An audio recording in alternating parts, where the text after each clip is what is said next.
Currently in Houston, Texas, right off of Interstate 45. We're gonna walk into these condo units right here. Gonna talk about a very weird and very bizarre murder that occurred earlier last summer at this very location. You already know how I do it. Let's get rocking and rolling. Walking down Woodridge Square Drive, the very street right here where Stephen was walking. He's walking right where I'm at right now. And he hears a really, really loud sound of an engine just roaring like crazy. Something that'll get your attention, and it's very close. So he turns around and he sees this white car coming from this direction, barreling right at him. The poor guy didn't even stand a chance. He's standing right at about here at the moment of impact.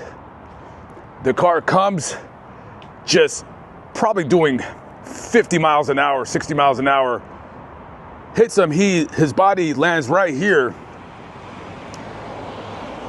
The vehicle crashed into one of these houses that's probably been fixed already, and then proceeds to reverse, back up, and drag his body right about here.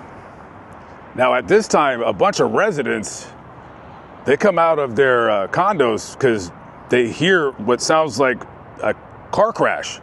They come out and they see Steven Anderson right here, just in very, very bad shape, just mangled. One of the residents gets a pillow to try to make him a little more comfortable. So this weird creep gets out of the car.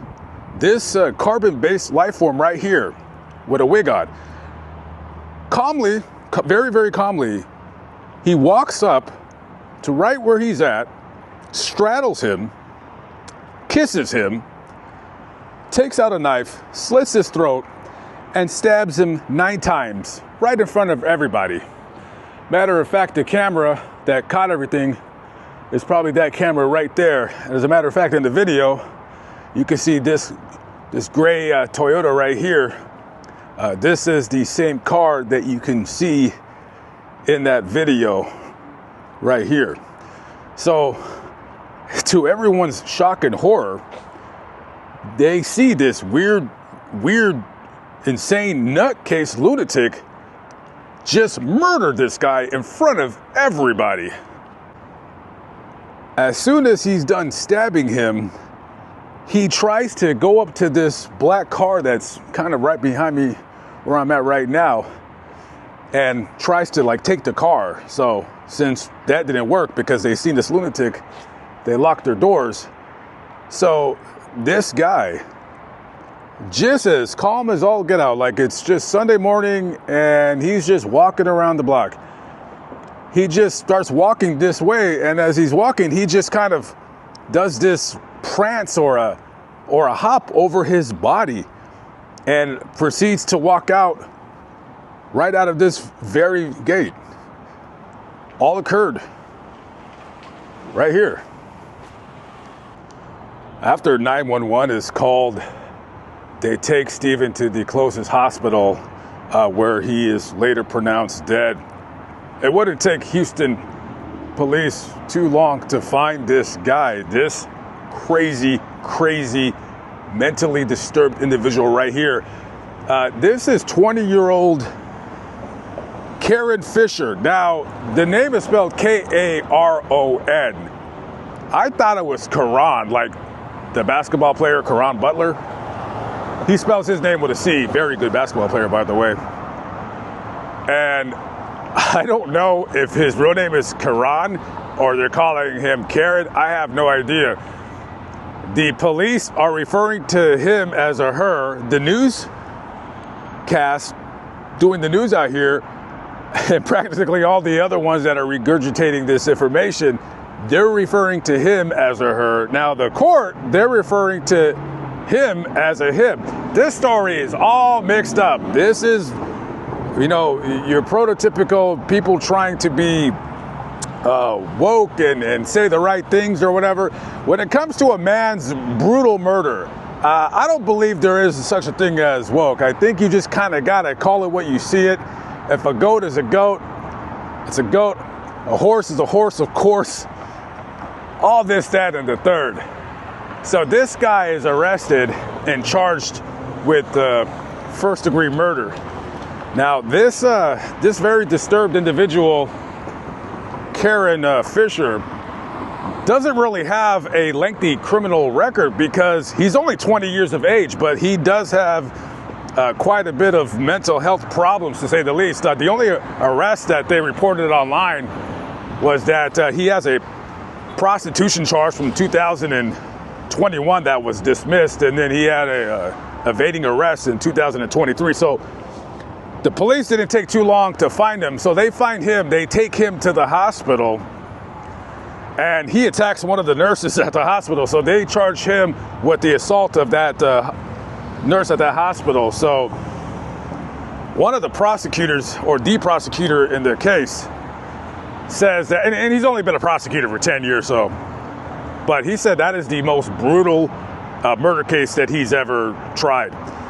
Originally, when he was arrested and booked, his bail was, I think the bail was about $900,000. So the prosecutor requested a $2 million bond, and the judge said, nah, I'm going to deny that, and I'm actually going to lower the bond to $300,000. So with $30,000, so if this guy has, a mom and dad, and they own their own home, or they got a little bit of money, this guy could be out on the streets waiting to kill you, kill me, kill anybody.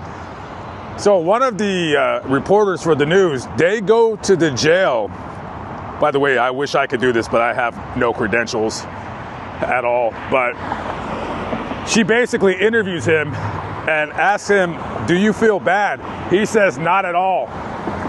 He says, not at all. And not to quote him word for word, but he said, basically, after he killed him, he found God, and that it could have been anybody that day. This was just, it could have been anybody. Now, when I first read this story, I'm thinking probably what you guys are thinking when you read this story, because it went viral, whether I told you the story or somebody else told you the story.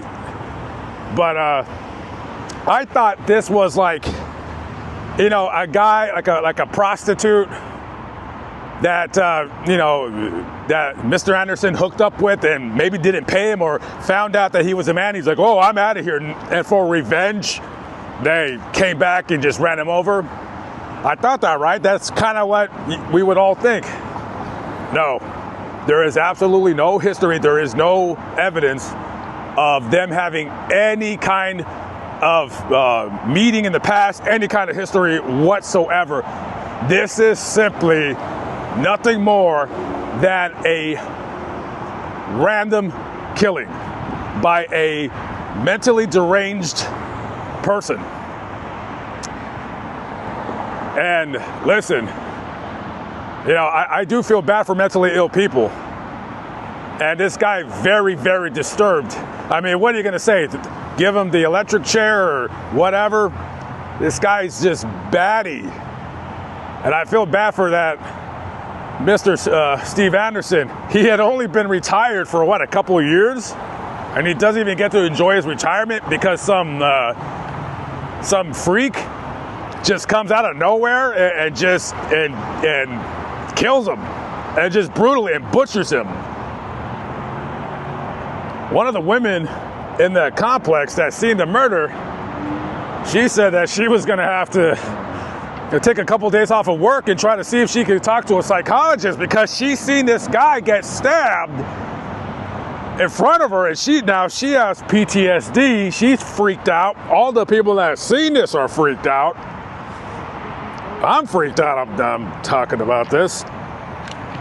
And yeah, boy, let me tell you, it's, I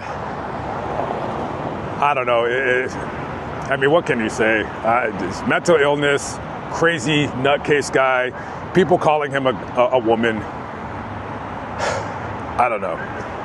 My condolences to Steve Anderson's family. Terrible way to go out. Can you imagine?